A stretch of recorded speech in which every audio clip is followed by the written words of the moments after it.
Good day. Thanks for staying with us. This is Leadership TV News. I am Cynthia Onwado. A 56-year-old chairman of the All Progressive Congress in a running local government area of Jigawa State, Saleh Idris, has been arrested for allegedly raping and impregnating his housemate. He was arrested by operatives of the Nigerian Security and Civil Defense Corps (NSCDC) on Wednesday, following a complaint lodged by the victim's brother, who was a help that the suspect raped and impregnated his 14-year-old sister, who was a house help at the suspect's residence. The case was reported at NSCDC Ronnie Local Government Area Division after a failed agreement reached at the HISPA office in taking the responsibility.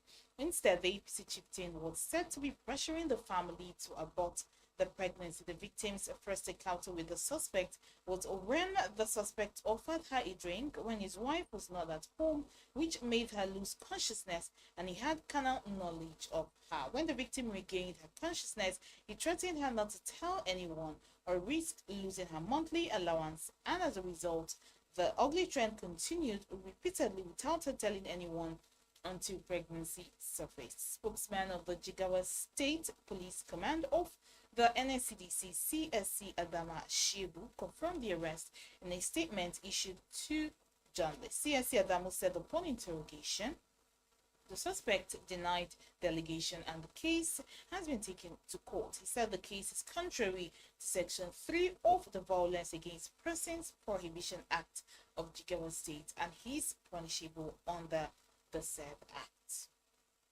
Moving on to Ondo State, the Ondo State chapter of the People's Democratic Party (PDP) has asked the State House of Assembly to immediately commence impeachment process of Governor Oluwarotimi Akeredolu for allegedly violating the 1999 Constitution of the Federal Republic of Nigeria as amended. The opposition party disclosed that the state has been on autopilot for nearly 6 months with the non-availability of Governor Akeredolu grounding all activities of the government due to his ill health. Speaking through its publicity secretary, Kennedy Cantu Perete, PDP said, unfortunately, rather than tell the citizens the truth, most of Akeredelu's handlers have resorted to insulting the sensibilities of the people by making a public show of their ignorance. According to PDP, the handling of Akeredelu's condition by his aides has robbed the governor of public sympathy. Reacting to the call for impeachment, the majority leader of the assembly, Honorable Oluwole Ogunmola Suyi, said the governor has been performing his constitutional duties and has not breached any aspect of the 1999 constitution. According to him, the governor is doing his duties. Everything is going on well in the state. We have met with the governor and all those that want to meet with him.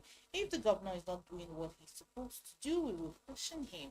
He has signed all bills brought before him. What we know is that the PDP is a dead party. They cannot stipulate the duties of a governor.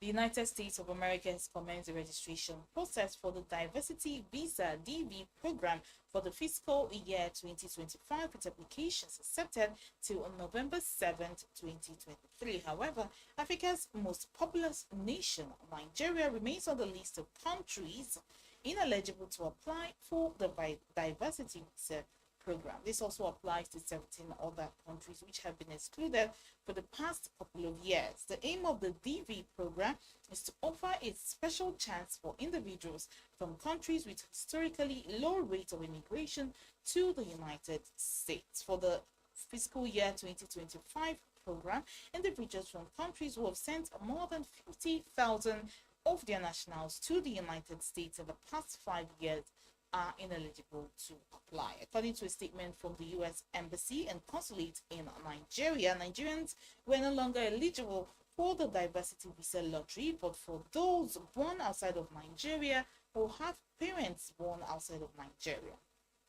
In other words, those who were not born in Nigeria to Nigerian parents are not eligible. Leadership reports that the US DV program is a yearly lottery system that offers individuals from countries with limited immigration rates to the United States the chance to secure a green card. The Alpha Then Energy and Oil Fuel Limited has inked a $60 million loan facility deal with African Export-Import Bank, Afrexim Bank, for the construction of a 20 million standard cubic feet per day gas processing facility in Bayelsa State, Nigeria. The 7-year term loan agreement was signed by the CEO of Alphaden Energy and Oil Fuel Limited, Pascal Anyanwu, and Director and Global Head of Client Relations at Afrexim Bank, Win Wabeng, during the second day of African Energy Week AEW 2023, taking place in Cape Town, South Africa on Wednesday, October 18, 2023, organized by the African Energy Chamber, AEC. We all believe that gas is going to play a leading role in how we develop Africa's energy security, stated NJIU Executive Chairman of the AEC, who was present at the deal signing, adding that this is going to be a 45 billion naira, that is $60 million energy facility that will be developed by an African company. On behalf of the African Energy Chamber and Afrexim Bank, we salute you. Moving on to Borno State, the Borno State Governor, Babagana Zulum, has approved scholarship to 37 laborers involved in the construction of resettlement houses for internally displaced persons, IDPs, in Unguro Soye village of the state. Zulum announced scholarship during an inspection visit to the construction site. The governor had, during interactions with the laborers, discovered that some of them had obtained senior secondary school certificates and qualified for admission into higher institutions. Zulum noted that anyone amongst them who meets admission requirements into university will be fully sponsored to pursue his educational endeavors. The Commissioner of Police in Lagos State, CP Olumu Idowu Owohunwa, has ordered the immediate removal of the Divisional Police Officer DPO in charge of Miran Police Division of the Alimosho local government area of the state for what the police termed leadership delegation and supervisory ineptitude. According to a statement by the police command spokesperson SP Benjamin Hunde,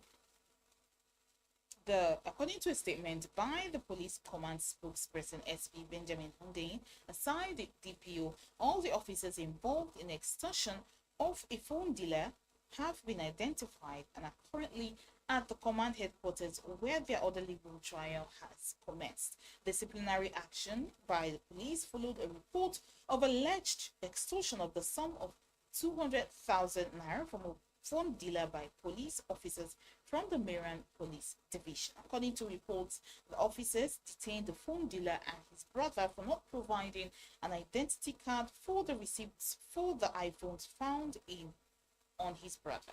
They were reportedly detained for allegedly stealing an armed robbery until they negotiated their freedom with a sum of 200,000 naira, which they paid to the police in cash.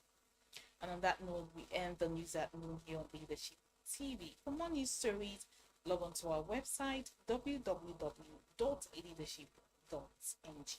Many thanks for watching. Thank you for and advert placements. Please contact 08036886158.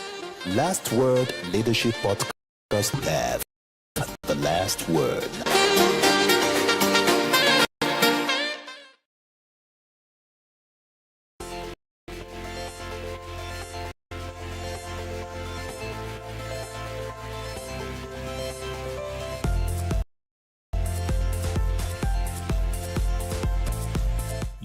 Leadership TV for country.